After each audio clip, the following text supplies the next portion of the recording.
Welcome to the next lecture, friends. I hope you are having fun with this lecture series. It is very interesting, and I'm doing my best to make a very strong foundation because I myself struggle with this a lot. When I was when my supervisor told me to do perturbation theory from the textbook by Scott Doddleson, I can tell you that I was in a big mess. I was completely lost. I did not know what I was looking at. It made no sense to me at all. And it was entirely Greek, both literally and figuratively. Those Greek letters in Doddleson's textbook made no sense to me at all. And so it took me a lot of time to figure out things. A lot of material from the internet was very helpful. Uh, Lecture notes published by the University of Helsinki, they were life savior. And another lecture notes by Oliver Patiala, if I am pronouncing his name correctly. Those notes were also very helpful. And after uh, studying from the online material, I was able to figure out the beauty, elegance of this perturbation theory. And then Doddleson was, after that, was just uh, a simple uh, childish play. After I solved all these, like after I studied the material from these online publications, online published material. So now my goal is to bring you who are struggling with this up to the speed, and those who already are familiar with this, I hope they will find it helpful in enhancing their knowledge, should I say, or whatever they know already, this will add some value to what they already know, or they might be seeing it from slightly different perspective, which can also add depth to their existing knowledge, especially those who are teaching the university students and those who are researchers.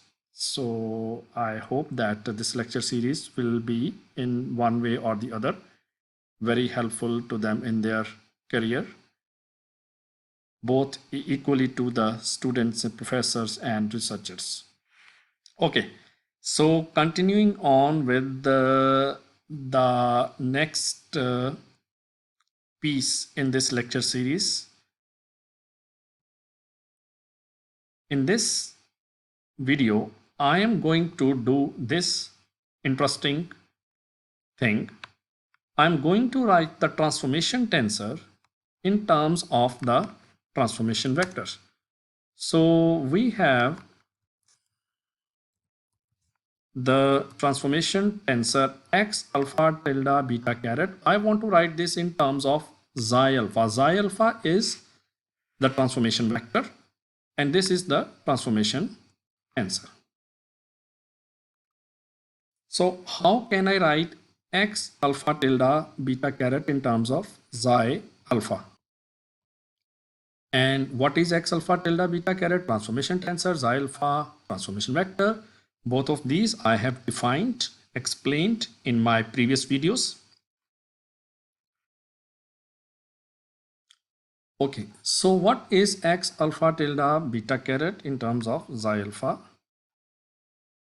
We will get this relationship.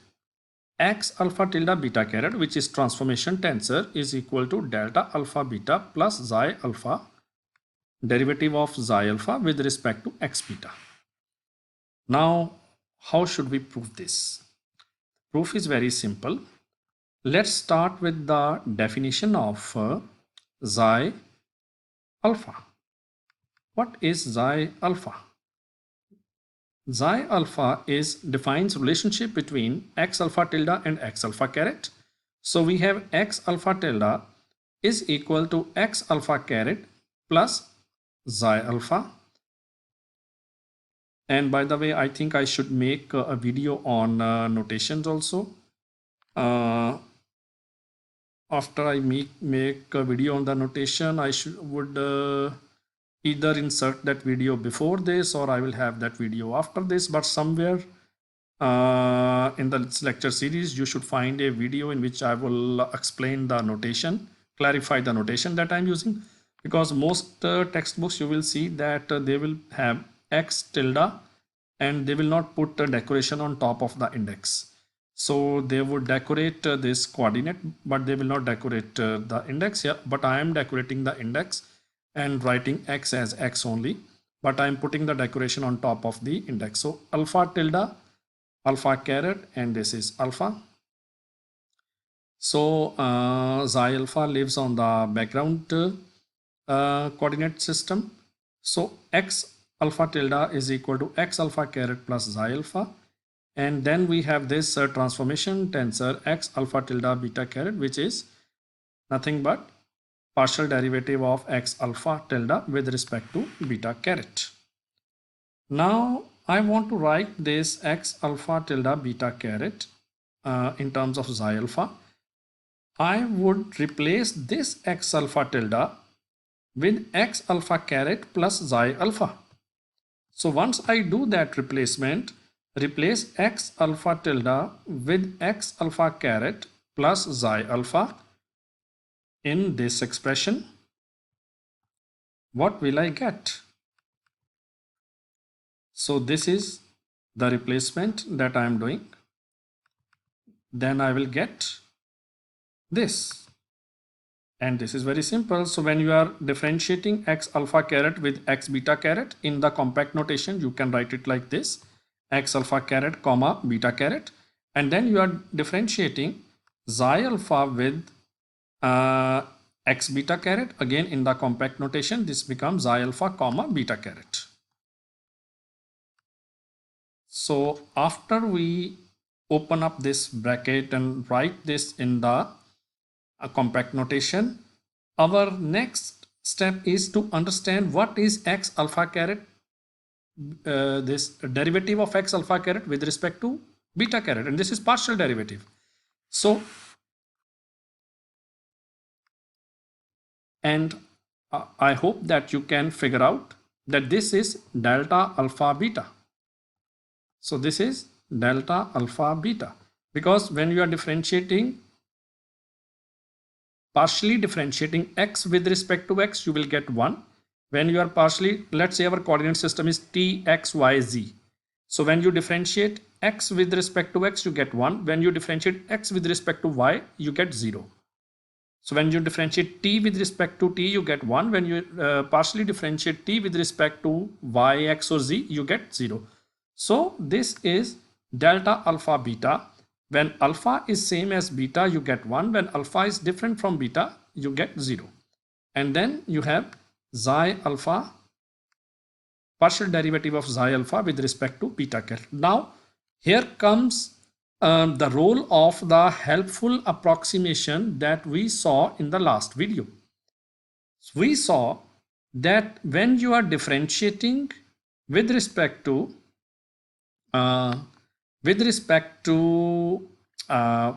x beta caret, it is same as partial differentiation with respect to x beta tilde, which is same as partial differentiation with respect to x beta. This is what I'm talking about, and I explained this in the last video, one of my last videos, that differentiation with respect to caret is same as with respect to tilde is same as with respect to the background coordinate. So that means here, when I am differentiating xi alpha with respect to beta caret, I can simply write this as xi alpha with respect to beta. I can simply remove the caret because of this approximation. Okay, so what do we get then? We get first term becomes delta alpha beta, second term becomes xi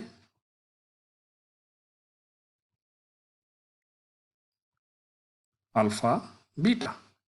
Similarly, now when we do the same steps for x alpha caret beta tilde, remember that what we have done so far is x alpha tilde beta caret. Alpha tilde, tilde is on top, tilde is in the superscript, caret is in the subscript. Now we have caret in the superscript, tilde in the subscript. And now what do we get? Following the same steps, we should be getting negative sign, and the proof is the same. Straightforward. Tilde, this defines the relationship between tilde and caret. And then we have the transformation tensor.